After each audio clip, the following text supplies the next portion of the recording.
Na tradição hindu, as castas, entre as quais uma delas é a dos kshatriya, eram divisões, na sociedade baseadas no nascimento e no papel de cada um. Portanto, a sua casta definia a sua vida segundo um grupo de coordenadas. Então, havia os ashramas, ou palcos da vida. Eles eram 4. Havia o período compreendido entre o nascimento e os 20 anos, quando você era estudante e estava aprendendo. Depois havia o período dos 20 até os 40 anos, quando cuidava da casa. Você ganhava o dinheiro para sustentar todo o sistema. O estágio seguinte era dos 40 aos 60, para a realização do estudo religioso. E dos 60 em diante, você se tornava um renunciante, um súnia. Afastava-se de todo o aspecto mundano e voltava a sua atenção completamente para Deus.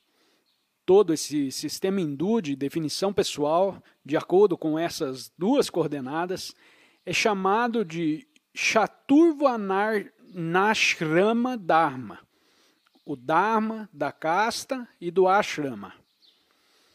E entre a casta, por um lado, e o ashrama, pelo outro, a sua vida era muito claramente delineada, como um lote em um mapa. Se você fosse um kshatriya de uma certa idade, então haveria uma prescrição védica bem definida para o que deveria fazer naquele dia. Era chamado de seu Shivadharma. E era uma estrutura absolutamente definida, delimitando a ação apropriada. Krishna está rigidamente dentro desse sistema quando diz para Arjuna: faça o seu dever, faça o que é apropriado. Em nossa cultura, temos mais um problema ao tentar decidir o que é apropriado. Não temos castas ou ashramas para nos dizer o que deveríamos fazer em um determinado momento. Na verdade, estamos na extremidade oposta do espectro. Existem muito poucas prescrições culturais claras que estejam profundamente enraizadas em nossa sociedade para nos dizer o que fazer. Então, enfrentamos o fato de imaginar o que seria o nosso Dharma, sem aquele tipo de matriz confortável para nos guiar. Temos que confiar em nós mesmos.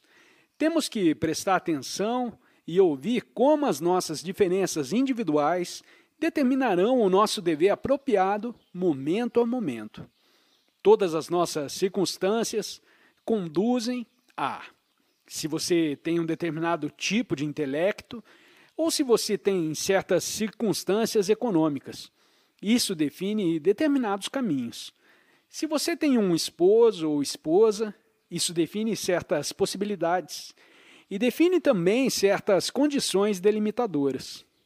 Algumas pessoas poderiam dizer: só posso realizar um trabalho que seja absolutamente dármico e prefira passar fome até a morte a ganhar dinheiro de um modo impuro. Outras diriam: vejam, faço o melhor que posso devido às minhas circunstâncias. Não há julgamento em ambos os casos. Cada um de nós deve ouvir o que cada um de nós tem a fazer.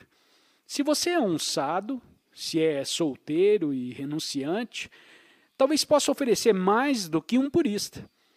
Ninguém depende de você.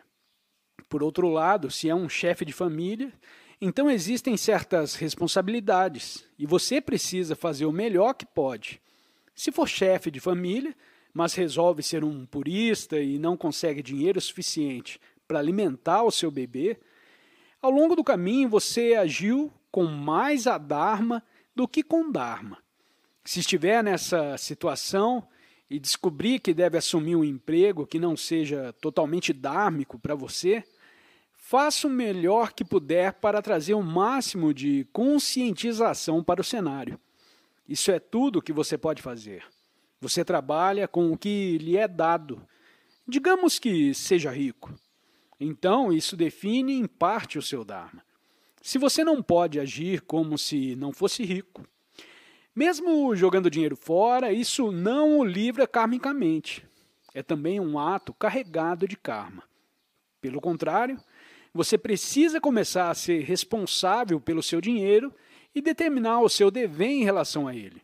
O dinheiro torna-se o seu Dharma nesse momento. Você, desta forma, age em relação a cada aspecto da sua vida. Qualquer que seja a sua parte, realize-a, mas do modo mais consciente que puder. Essa é a forma mais básica do conceito de realizar o seu Dharma.